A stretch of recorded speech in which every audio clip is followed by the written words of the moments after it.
Okay, we're back. Reading is Shoe Laugh Slash. Okay, and we're gonna read. See, the bathroom that ate our budget. We only intended to paint the bathroom. Nothing fancy, just plain old latex, semi-gloss, easy clean white. That was before we had an idea. Barry and I have kicked around lots of ideas over the past 17 years, and most of them have been pretty good ones, especially those for when we get our own home. You know how it goes. You're all sitting on the couch together, and one of you starts off with, when we own our own home, let's have a 14 by 22-foot bathroom with double toilets and sinks and a sunken whirlpool tub that seats 12 and a big bay window that looks out on a pine forest and snow-capped mountains. Then the other one says, yeah, and we can have piped-in music and a dimmer switch for the crystal chandelier and a little refrigerator stocked with freshly squeezed orange juice and a microwave to heat up those baby witches. Then one day we bought a house and had the chance to turn our ideas into reality, sort of. Our 14 by 22 bathroom measures 10 by 5, barely big enough to squeeze in one toilet, one sink, and no tub. Only a shower with a shower head that was aimed straight at the top of the glass door, which meant most of the water shot over the top and onto the floor. Minor things we failed to notice when we bought the house. So bay window looking out on a pine forest and snow-capped mountains either.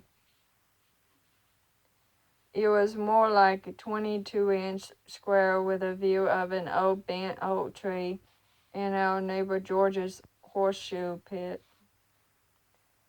So we readjusted our ideas. This bathroom wouldn't be too bad with a fresh coat of paint and maybe a floor valance at the window.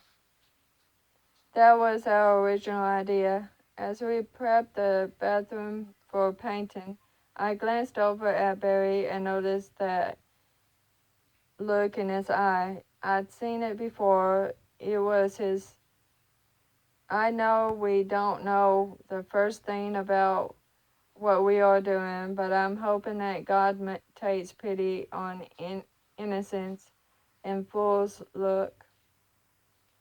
He had it in time. He entered us in a dance contest when I was 8 3/4 months pregnant, and also the time he volunteered to chauffeur a group of squirt gun toting eighth grade boys to Disney World. This time trouble entered our bathroom disguised as a question.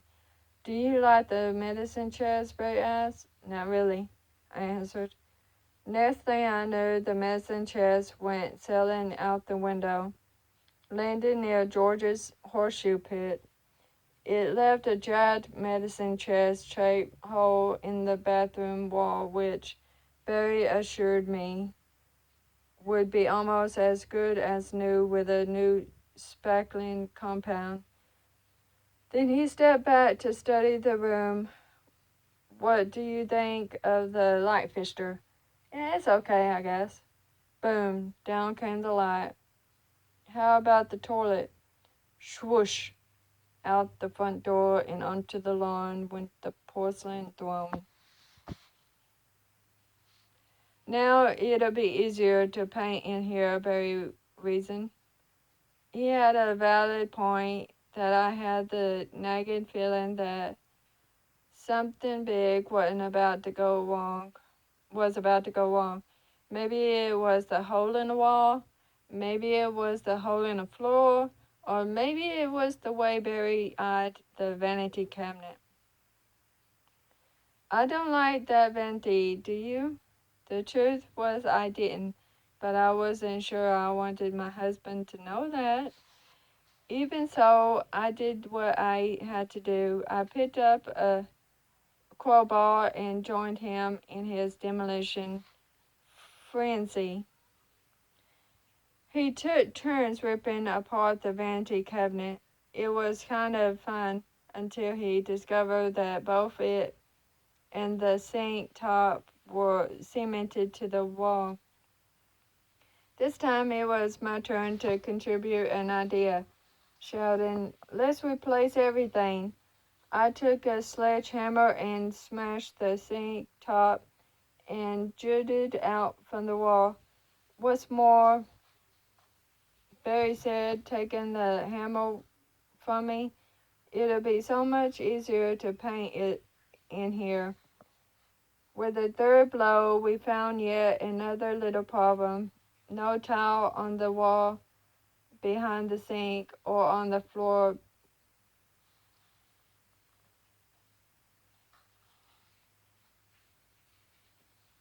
beneath it.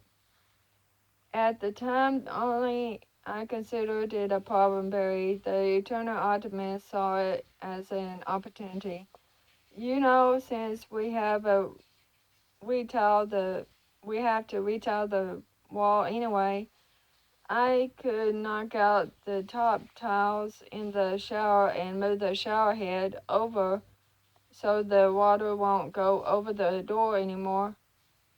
I looked at our shell of a bathroom and pondered the very real possibility that I'd have to bathe in the kitchen sink forever. So if I had to keep mopping up after every shower? At least I'd have a shower.